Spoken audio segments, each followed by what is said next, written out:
Hi friends, this is chapter 1 of our first class novel, Peter Pan, and the author of this book is J.M. Barrie. Chapter 1, The Darling Family. All children except one grow up. Wendy discovered she would grow up when she was 2. She picked a flower and took it to her mother, who said, "Oh, why can't you remain like this forever?" So Wendy knew that she would one day grow up. Mrs. Darling had been married in a white dress and looked truly lovely. Soon Wendy came along. At first, Mr. Darling was not sure they could afford to have a child. He fussed about the cost, even saying he was not sure they could keep her. But they did keep her, of course, and John and Michael when they came along. In those days, everyone had a nanny. The Darlings had one too, but because they were poor, their nanny was a large Newfoundland dog called Nana. She was an extremely good nanny, excellent at bath time and waking at night whenever the children needed her. Her kennel was in the nursery where they slept.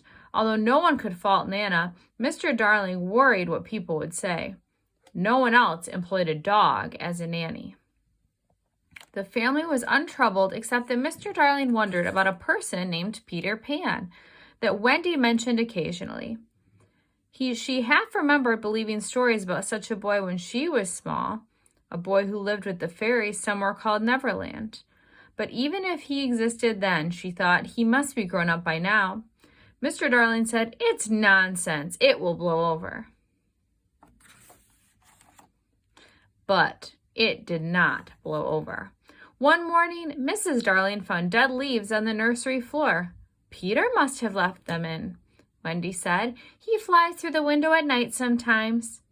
Mrs. Darling thought Wendy was dreaming, but she had seen the leaves herself. The next night, Mrs. Darling fell asleep watching over the children. She was woken by a bright light flittering around. A boy stood there beside her. He was dressed in the skeletons of leaves and still had all his baby teeth. She knew instantly who he was. Seeing a grown-up, Peter gnashed his tiny teeth. Nana leaped to slam the window as he escaped, but his shadow was caught and snapped clean off. It hung limply from the window, looking messy, so Mrs. Darling folded it neatly away in a drawer. On Friday, Mr. and Mrs. Darling were going out. They went to say goodnight to the children and told Michael to take his medicine. He refused.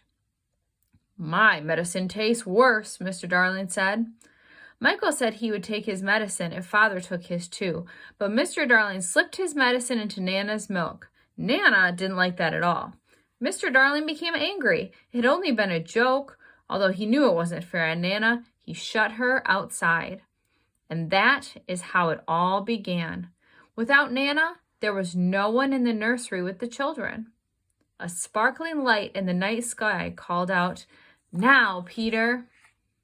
And here in this picture, we have Peter Pan. The night lights in the nursery went out, but another light twinkled 1,000 times brighter. It flitted from drawers to closets, hunting for Peter's shadow. "Tinker Bell, where's my shadow?" asked Peter, slipping through the window. They found it in the drawer. Peter hoped it would attach by itself, and then he tried to stick it on with soap. Finally, he sat down on the floor and cried. Wendy awoke.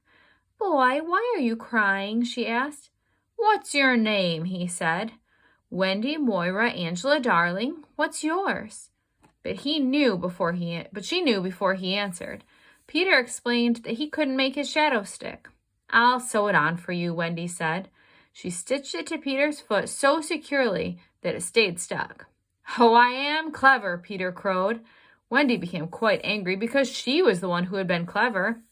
"How old are you?" Wendy asked. "I don't know," Peter said. "Quite young.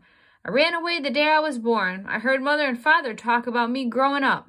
I never want to grow up, so I ran away to Kensington Gardens to live with the fairies." He told her all about fairies, how they are born from baby's laughter, and that each time a child says, "I don't believe in fairies," one dies. It suddenly struck Peter that Tinker Bell was keeping very quiet. That little fairy had been shut in the drawer, and she was furious. And here in the picture, we have Wendy right here sewing Peter's shadow back on his foot. And that is the end of our first chapter of Peter Pan by J.M. Barrie. Thanks for listening along, friends.